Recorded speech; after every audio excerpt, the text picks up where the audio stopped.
Yeah, they said the Kennedy Center thought they had the monopoly on crises in DC theater this year, but Arena Stage said, "Hold my beer, I've got one for you."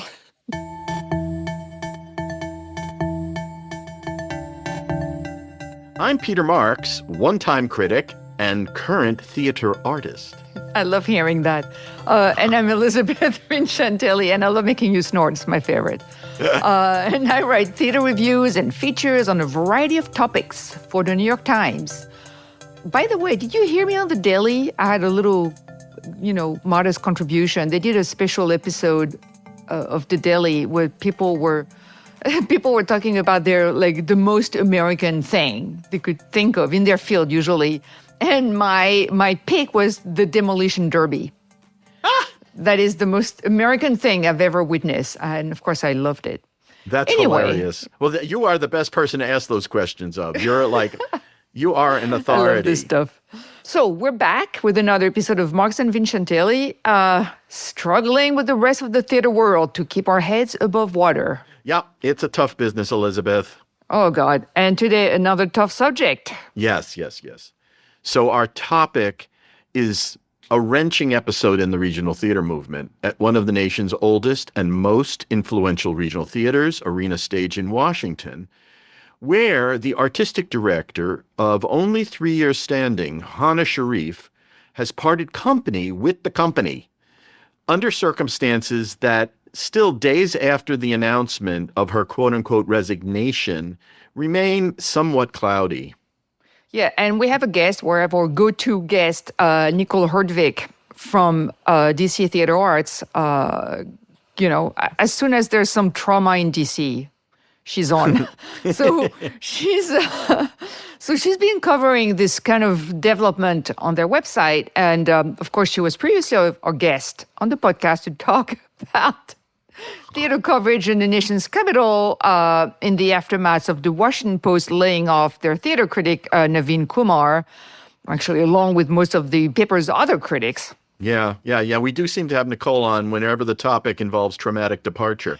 We'll have to figure out something happy for her to talk about. But today, I know, right? As best we can, we'll discuss what has transpired at Arena and what Sharif's shortened tenure. She had a 5-year contract and was gone in 3 years as the company's first Black artistic leader means. It's a development that has rocked and polarized the theater world as people try to dig out the murky details of why Sharif resigned or was fired. And even that is still not quite clear. Yes. So welcome back, Nicole. And before we go on, let's have a little bit of your piece for context. Immediately, rumors began to swirl. Was Sharif pushed out or did she quit? Who should be blamed for this parting of ways? And what was happening behind closed door at Arena that led to this sudden turn of event just hours before the world premiere opening of Arena's season closer, Crazy, Sexy, Cool, the TLC musical? So DC Theater Arts interviewed more than 15 current and former artists, administrators, and staff members who worked with Sharif at Arena and at the Repertory Theater of St. Louis, where she was artistic director from 2019 to 2023.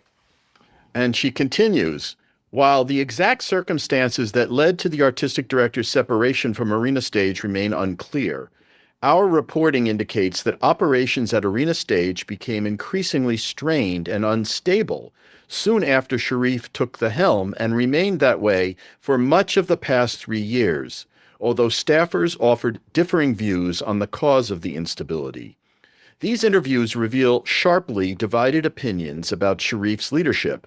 While several describe her as an inspiring artistic leader and advocate, a larger group independently alleges a recurring pattern of centralized decision-making, delayed approvals, public confrontations, unreal expectations, and an atmosphere in which employees felt increasingly reluctant to question leadership.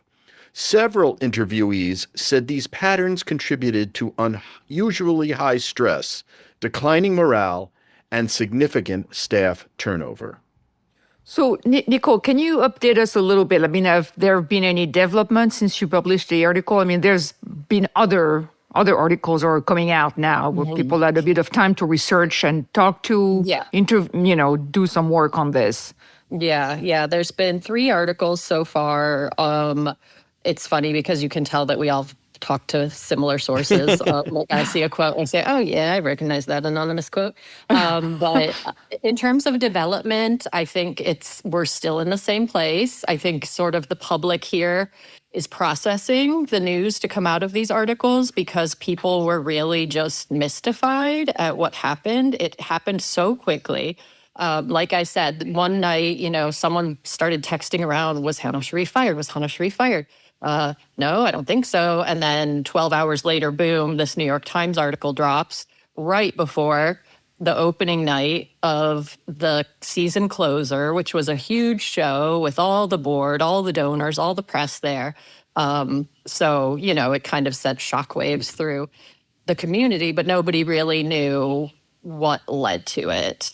And I would venture to say now we know what led up to it, but what we still don't seem to know is what happened in the last few weeks. What was the final straw? Who made this decision? Exactly how did it go down? Nobody's talking about that. But clearly, it's just a problematic and very sad and very complicated situation that touches on a lot of things that are already issues in American theater. Yeah, that's very well said. Can I just make us take one step back? And for people who are not from DC, why has this ignited such a heated conversation nationally? Mm-hmm. What about this particular event do you think struck such a powerful nerve? Actually, if I may, can we broaden even more? Because I am not all that I mean, of course, I know the Arena Stage name, but can you give us an idea of the role that Arena Stage plays in the DC theater landscape? Because, for instance, the artistic director was Molly Smith for decades. Yeah.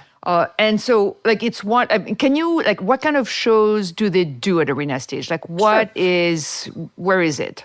Yeah. So, you need to go back to the beginning of Arena Stage, which was 1950. It was one of the very first regional theaters in America in the regional theater movement, where before that, shows basically came from Broadway and would make tours, but there wasn't a lot of theater in other towns, originating in other towns. So Zelda Fitzgerald founded Arena Stage. Fitzhandler, sorry. Other Zelda. Easy mistake. Zelda Fitzgerald. Yeah, Zelda Fitzgerald, side note, is buried in Maryland, just outside of D.C. So Zelda Fitzhandler founded Arena Stage in 1950. It was one of the first integrated theaters racially at a time when things were still segregated. So that's important. It's had a fabulous, stellar reputation. Zelda is heralded as one of the most important leaders in the regional theater movement. Molly Smith, there was a second leader briefly, then Molly Smith came in. She was also heralded nationally. She was a tough cookie, but she was very well respected, and she was the leader for 25 years. So it was at her departure that Hana Sharif was hired. Hana is the first woman of color to lead it, and that fact is leading to a lot of people wondering if race has a part to play in this decision. And Peter, what you said, I think what you're talking about is, she was hired at a time when the We See You American Theater movement was coming. It was right around COVID. There was a lot of impetus to diversify leadership in theaters, and several women of color were named to leadership positions in theaters around the country, and most of them are no longer in those positions. So this was seen by a lot of people as just another knock, another difficult thing to swallow in that chain of events. Well, there's something to be said about the timing that these people of color were handed the reins of these institutions that were all in deep trouble, struggling to come back from COVID or in the midst of COVID. It really, in a general period of decline, suddenly we were handing over the burden of running these institutions to women of color, to men of color. And there's a kind of a residual sense of, well, thanks a lot. You know, Yeah, right. give us time to figure it out ourselves. Mhm. And the impatience of the theater movement, maybe of the white dominated movement, really sticks in the craw of a lot of people aspirationally who wanted to see change in the theater. The other thing to say about Arena Stage that might help explain why this is so important is that Arena Stage is really a flagship regional theater for the, you know, it was one of the first to win a Tony Award as a regional theater. It was one of the first to have a commercial production be bred out of its environs, the Great White Hope being that famous production. And as Nicole knows and has reported, it's a point of pride for Washington to have this mainstay theater in this gorgeous $130 million renovated campus in a part of Washington that was struggling and that has been maybe partially redeveloped thanks to Arena Stage. All those things have made it symbolically and practically an emblem for what theater in America means. Yeah. And for this to collapse the way it did stunned many people. I interviewed Hana when she came to the job, and I had really high expectations and praise for a board that hired her. There were some inklings of problems in her previous jobs, which raises questions that we can talk about here, and we really can't answer totally, and having to do with this board in particular and how they've behaved. But anyway, that's all. I know that Elizabeth, you wanted to sort of like ask something contextual too about what we're talking about here. No, actually, you just answered it. I was, wondering about like the place, like the historic role that Arena Stage has played in DC and in the country. I would say it's one of the regional theaters that people know, at least they know the name, even if they haven't seen a production. It has that national resonance. Oh, Arena Stage. It's a kind of like seal of quality for a lot of theater lovers around the country, even if you haven't been there. It has weight. Yeah. So, Nicole, I know you've seen a lot of Arena productions of late. I departed in 2023, so my tenure, you're much more current on what has been transpiring. You put on your critical hat as well as your repertorial hat. You run a very important website now that people go to for reviews of theater. And how was Arena perceived in Washington over the last couple of years? A big, difficult question. But artistically, were there successes, commercial successes under Hana? Yeah, absolutely. I would say so. Damn Yankees just announced that it's going to Broadway. That was a big success here. It was fabulous. It was a great production. I do think that stress, which several people reported to me, that Hana was very interested in bringing these commercially enhanced productions to DC. I think Edgar Doby, the executive producer, also is interested in that. And it happened before Hana came. Dear Evan Hansen started at Arena before it went to Broadway. Swept Away, which went to Broadway briefly, started at Arena. That was before Hana came in. But she continued that. And the sources that I've spoken to said that she was really doubling down on that. I know they brought in a new staff member specifically to foster those productions. But I think that also led to a lot of conflict, because if you are putting on a production with Broadway caliber, production talent, directors, choreographers, there are certain expectations in terms of the sets, the facilities, and that's harder for a regional theater to replicate. It's interesting to me because a lot of the accusations that are flung at people of color as artistic directors is that, well, they're putting on shows that nobody wants to see. They're doing stuff that it's like too niche. Well, that doesn't seem to be the case here from the outside. No, nobody was really complaining about there was some niche programming, but it was very balanced by these huge blockbusters. There were a lot of budgetary issues that I believe went into this parting of ways. But I don't think that it primarily centered on choices in what shows Hana wanted to. And of course, someone's niche is someone else's mainstream. So it's really like who you're trying to get into. It's also hardly news that nonprofit theaters are getting in bed with commercial producers. This has been going on for 10, 15, 20. I mean, this is everywhere there, and nonprofit theaters are seeking out these as salvation, as budget balancers, as enhancements to what they offer. It does throw into question the whole idea of what a nonprofit theater is. Yes. The very word means not profiting. Right. And yes, of course you want to have a budget surplus and you want revenue to come. But, I don't quite understand why it would be any more controversial that Hana Sharif would be pursuing these arrangements than it was at any other theater that I talk to artistic directors all the time. They're all hungry for this kind of work. So I don't know if this, the question I have is, this is a theater with 110 employees, and a change in leadership after somebody who's been there for 25 years is always going to be disruptive in some ways. Yeah. And the question I have, and I just don't know the answer, and you get a lot of blowback, and I'm sure you, Nicole, are more even in the crossfire than I would be just by asking a question online.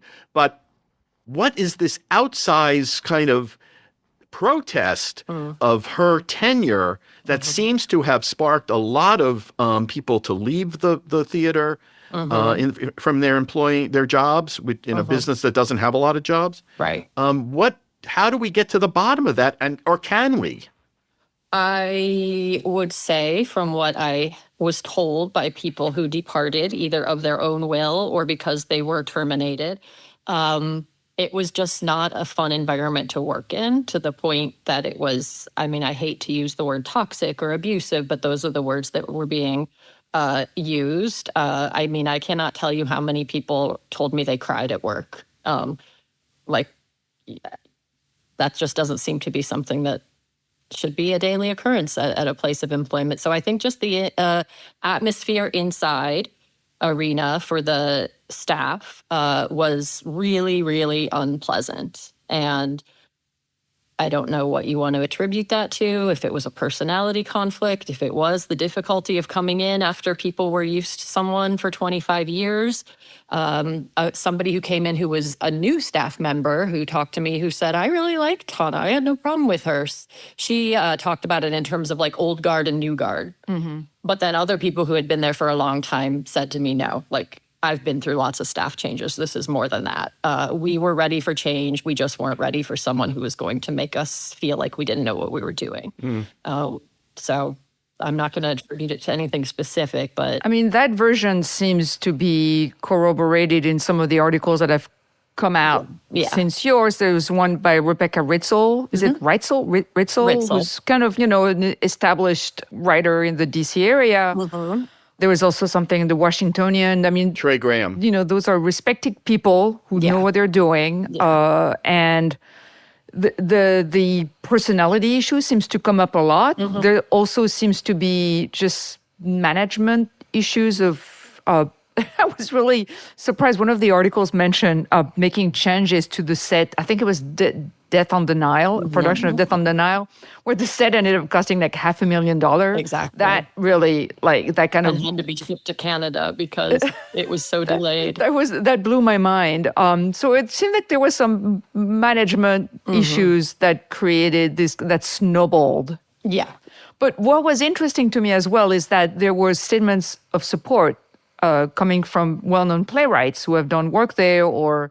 But I will say I'm always a little skeptical when people who are in power, like playwrights, or well, it's all relative. But in this particular case, let's say that the playwright is more in power than the administrative assistant. Yeah. Of course, they're going to have a good experience with the artistic director. They're, nobody is going to start screaming at Paula Vogel. Yes. So, Well, yeah. what people have told me is that Hana had a very different style with performers and as a director. That she was really good as a director, but people have reported that they had more problems with her administratively, and specifically the way that she interacted with crew and tech people and designers, expectations of things that were really unrealistic. And then she would get upset. For example, in addition to the death on the Nile, the other story that everybody is floating around is John Leguizamo's The Other Americans. There was a scene, there was a pool, and they wanted a pool that had a door at the bottom that would open. And some of the tech people that I talked about were like, we cannot defy gravity. We do not have you put a door under a pool. And the answer was, you will find a way to put a door under the pool. And it ended up being, they had to drain the pool every night, and it took 3 hours, and people had to stay after. And when they took it down, there was black mold. So that was just one. Can I? It's interesting to me. It really goes partially to the question of whose responsibility is what. Right. Artistic directors, it is not unheard of for artists to want to spend a lot of money. I mean, it's just, you hear about cost overruns everywhere. I mean, look at Broadway, for God's sakes. Oh, God, yeah. The amounts of money that gets spent to produce a show. Where were the controls, and who was the person controlling the purse strings? I'm unclear between a board with people with fat checkbooks and a management staff, right? I can't assess blame here. I just don't know enough, but it's confusing to me that it seems like this is all being now heaped on her.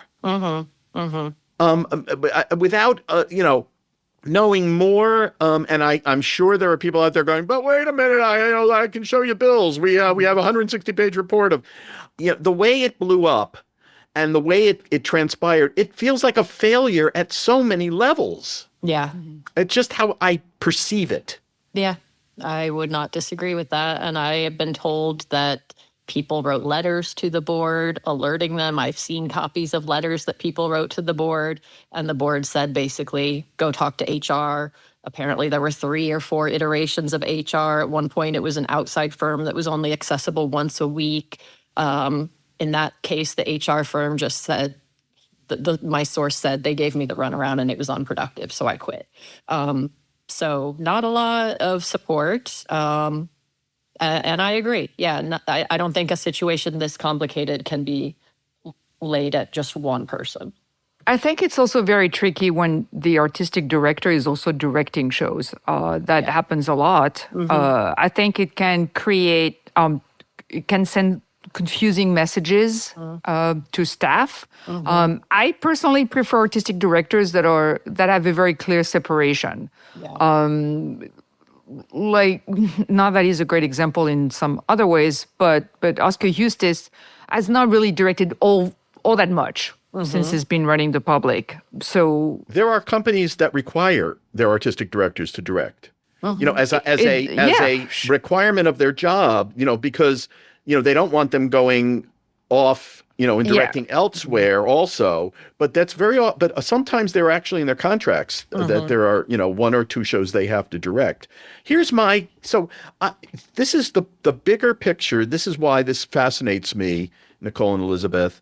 The whole management structure and the way we have evolved regional theater in this country, nonprofit theater, whether it's New York or in the other places of the country. There's something weird to me about a company that has 110 employees and not one of them is an actor. Well, it strikes me as, this is not where this movement began. In the olden days, when Zelda created this company, the whole idea was to have a company of actors who were part of the organization. And that steered to some degree the artistic mission. That, and I'm not saying that you had to employ only people who were employed by the company. There is like one company left in America, a large company, I think. The Alley Theater in Houston is the only one that employs actors as a full-time deal. I mean, it starts, if you think about it, the logic of what has transpired feels nuts. Well, I think that's another way that this story is resonating so much around the country, because people do recognize that nonprofit theater is broken in a lot of ways. There's the article Michael Bobbitt wrote in American Theater Magazine, the boards are broken. And this board definitely seemed to be broken. There are stories that it was a very decisive hiring choice in the first place, that one board member specifically really wanted Hana, Sharif, but it was not a united decision, that the hiring process was not smooth. And then they seemed to be largely absent for much of the past 3 years. Nobody's speaking, so nobody knows exactly what happened, but where were they? And the staff members were wondering that. It's interesting to me too, because it comes right. So we're having someone who's allegedly had issues with her management style. That could be, let's say, based on accounts from various people, could be very abrupt. And also to make clear, also some of these people, some of them have gone public. There's an actor actually who posted something very openly, like a black actor, saying that it was some of the most disrespectful treatment he had ever experienced. Yeah. But it's really hard for me not to think about the fact that at the recent Tony Awards, it was like the crowning of the return of Scott Rudin. And these two things together, really, it's just hard not to think about that. It is. At the same time. And a lot of the people that I spoke to are people of color who, a couple of issues on that front. Several people were going to speak on the record to me. And then when this sort of hullabaloo on the internet came about and everybody was, national figures were jumping out to support Hana Sharif, they texted me and they were like, I can't do it. I can't have my name associated with this because it's a small group of people and there could be negative repercussions, which of course is understandable. But then I've had other people, sources who worked at Arena, people of color, who said, if we're going to be pushing for equality in leadership, we also have to push for holding everybody accountable, no matter who they are. Like, I don't think the lesson from this should be like, well, maybe it's okay if a person of color or a white man like Scott Rudin is toxic. We have to call out toxic behavior from everybody. There's also very often in theater a sense that it's okay to treat people like crap because we're all in it for the art. And I've heard that so many times, and it's one of the most grating things to me. Yes, you have to work 15 hours a day or 16 hours a day, but you're doing it for the art because theater is special. And that, I can't begin to tell you how much that drives me crazy. Oh, I'm sorry, you don't have, you're pregnant or you don't have childcare and you have to do like tech, which everybody knows goes on forever. Sorry, you're doing it for the art. It drives me crazy. Yeah, but I will say, I spent many, many, many years in newspapers, and newsroom culture was not for the faint of heart for many years. Yes. It's not just theater. It's, if you look across organizational behavior, across I don't want to say capitalism, but this is not specific to the theater world. I'm not defending 19-hour days. Don't get me wrong. I'm just saying that, let's keep this in perspective. This is not the only industry where people feel taken advantage of and that there aren't bad players in organizations all up and down the organization who make life miserable at some level. I've worked in newsrooms where that happened. Oh, yes. No, absolutely. And theater or newsrooms have nothing on, like, Amazon warehouses. Right. But the Right, difference right. is that there's this sense in both theater and a newsroom that you're there to serve a higher calling. Right. Right. There's this sense Right. of righteous calling, Fair. which the Fair. Amazon warehouse Yes, that's fair. boss does not have. He's not going to say, you're, delivering that new, whatever, potato chip. People order potato chips back that dress. Anyway. Nicole, I'm curious, Washington is an interesting outlier, perhaps, in terms of the level of trauma, if you want to call it, of difficulties that have transpired for the theater community in particular over the last 12 months. Yeah. You have, for example, as we know, the firing of the critics at the Washington Post. You had the wholesale gutting of the biggest arts institution in America, the Kennedy Center, or one of the biggest, let's say. You now have this major company going through this convulsive change in leadership. What's the impact on the community? What are theater people feeling? Do you sense a kind of depression or like upset or what? How do people? Yeah. I mean, don't forget that also we live in Washington, D.C., where the White House is. So, Yeah. No, oh my God. Yeah, no, Yes. this is just a crazy year to live in Washington, D.C., specifically for the arts and journalism community. I was at a cocktail party the other night, and literally everyone I talked to was like, "Hi, I just lost my job at the Post. Hi, I just lost my job at the Kennedy Center. Hi, I was just doged by the federal government." Yeah, I mean, everyone here is kind of reeling and hurting, and that's coming off of COVID, which everyone was reeling and hurting and thinking that was, as bad as it was going to get. So it's not great. And something that struck me as I was researching this article is a lot of these big theaters in Washington, D.C. that you've covered for decades, Peter, were all founded around the same time. And most of those artistic directors have left within like the last decade. So there's kind of a sea change of leadership all over the city, right? As we're, thinking about all of these big ideas and trying to make changes in really difficult circumstances. So there's just change everywhere. Some are handling it better than others, but it's hard. Yeah. Yeah. Yeah. What do you think? So we're left here.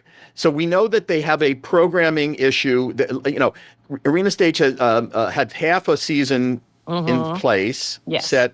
I don't know where that stands in terms of what they're planning going forward. Yeah. But what are we thinking in terms of the future of Arena Stage at this point? Well, when I talked to Edgar Doby, the executive producer, he was very gracious and very measured, but maybe a little shell-shocked.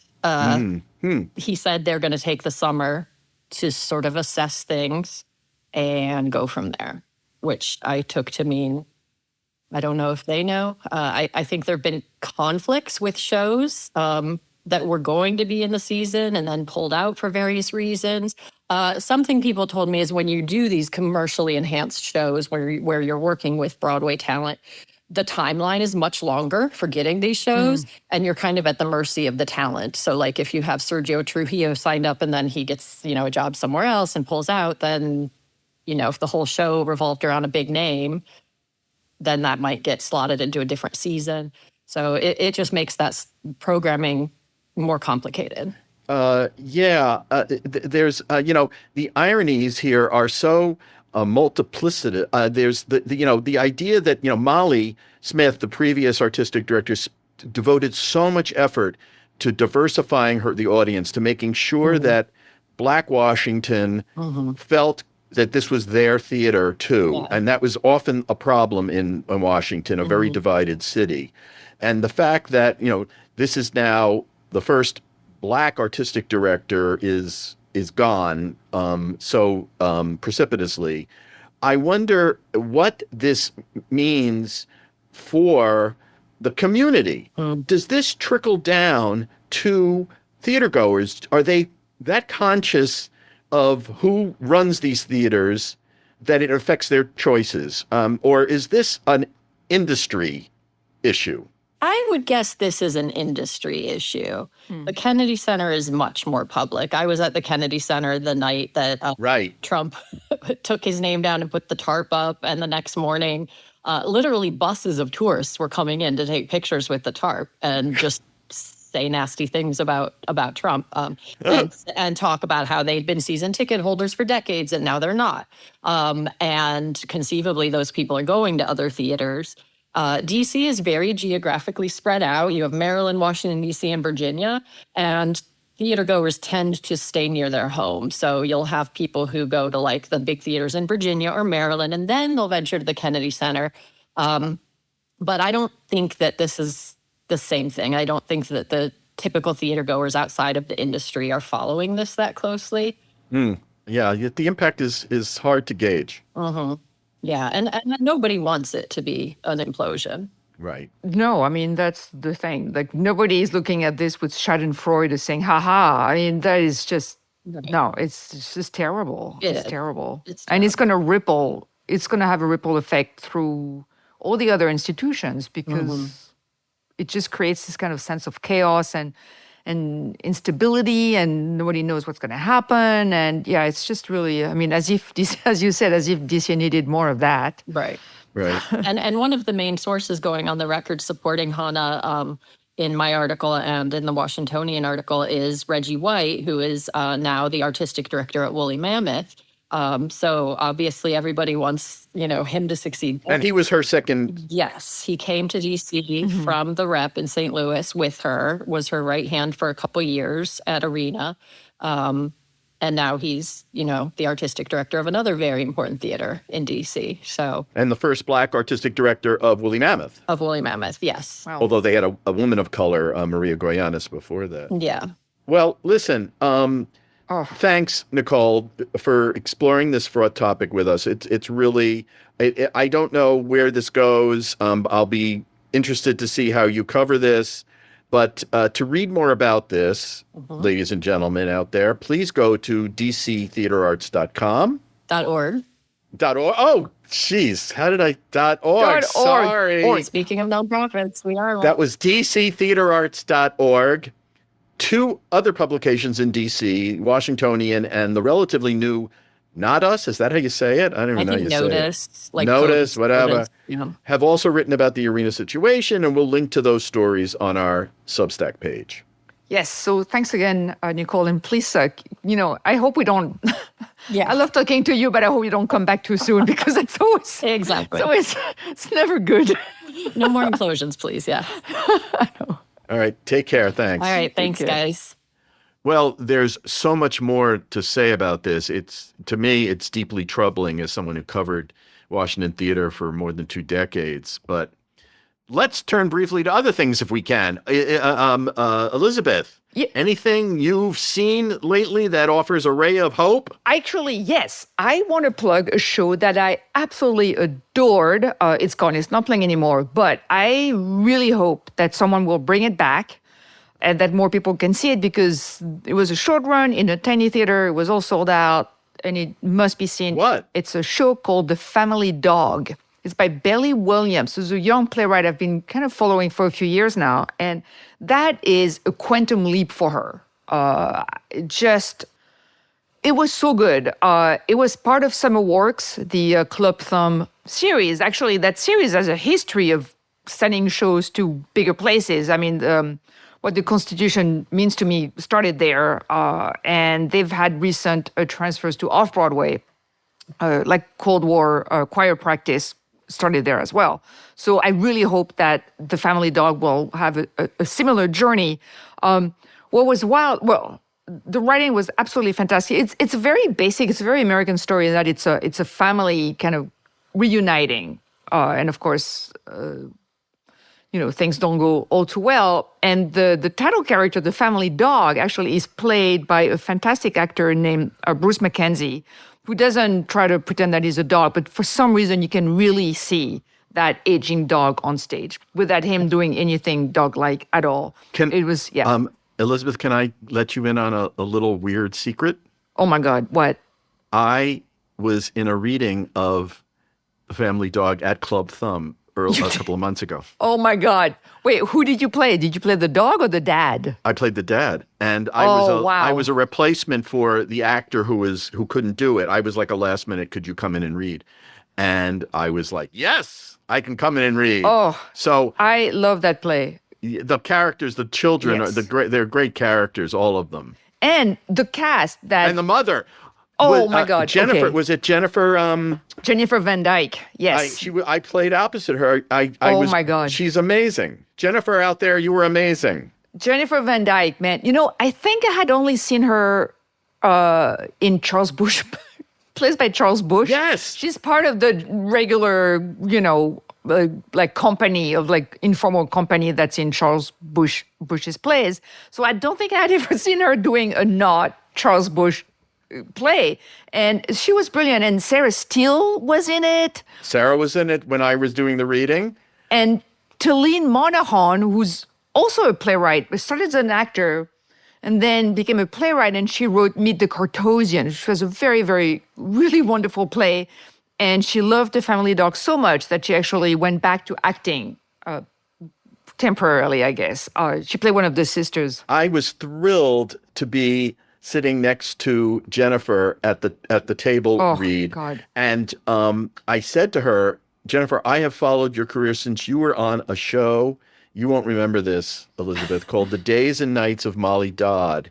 I remember that Blair Brown was in it. Yes. I mean, how good am I? Blair Brown, come on. I'm Yes. impressed, Elizabeth. Yes. You're wise beyond your years. By the way, listeners, we did not add my stroke of brilliance, after the fact. That's right. This is not scripted. This is not scripted. But yes, and she played like the boss. I think Molly's boss. Oh anyway, my God! I remembered her from. So it was like but it's like one of those moments where, life works in mysterious ways. Where you have like this person that you watched, and I used to love that show. It was a very short-lived show, but it was terrific. Yeah. It was a really great show. Had great people. J. Smith Cameron was on it. Oh my God, that's right. What a cast! The crazy neighbor. Yeah, I'm it was gonna amazing. have to try to see if it's streaming somewhere. Like now, I'm gonna go. As soon as exactly. we're done, I'm gonna go check it out. I think it had like one season. Yes. But something like that. okay. Yeah, it was very short. Jennifer Anyway. Van Dyke. Okay, since we're on the subject of Jennifer Van Dyke, Right. Jennifer Van Dyke is one of those actors that every time she's in a show, I guess it's often by Charles Bush, who I like anyway, but every time she's in a show, I'm like, oh, I'm looking forward to this. It's like her line readings are She's so smart. they're so odd, but they make Yes. total sense. Yes, she's for the really character. good. Yep. I Totally. would say and Sarah Steele was fantastic, and Talene Monahan, but Bruce Mackenzie, who played the Johnny the dog, the aging dog. I cried at the end of that show. It was so embarrassing. And it wasn't even about a rabbit. No, I know. But it's one of those shows it's like the big crying moment is right at the end. So when the lights come back on, you're like you're a mess. I was a mess. Yourself. I was such a mess. I absolutely loved it. I'm so glad you liked it. Yes. The staging, it was just such a good production. And really, it was so in demand that they were sitting, was at the Wild Project, which I think is 99 seats. They had people sitting in the aisles. They were trying to cram. It was probably not super safe. But anyway, we were all in it. It was wonderful. And I hope this play comes back. Me too. Then I saw some other stuff that I think we may talk further on the podcast, so we're not going to talk about keep that. Yeah, good. But yeah, please, if there's any producer listening, please bring back The Family Dog. More people need to see it. Yeah, well, you heard it here. Elizabeth is going nuts for The Family Dog. Love The Family Dog. For my part, I've been taking a breather from theater going, building up my stamina for my third year as a Tony nominator, my third and final year.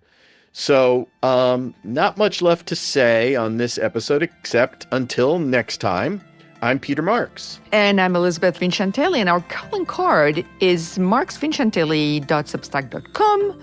We're both on social media. I'm mostly on Blue Sky.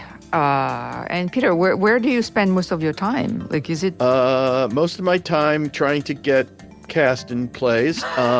Of course. And writing plays and other stuff, but occasionally I'm on Threads. All right. Oh, you're on that one. Okay. Well, we each have our little patch. Anyway, Yes.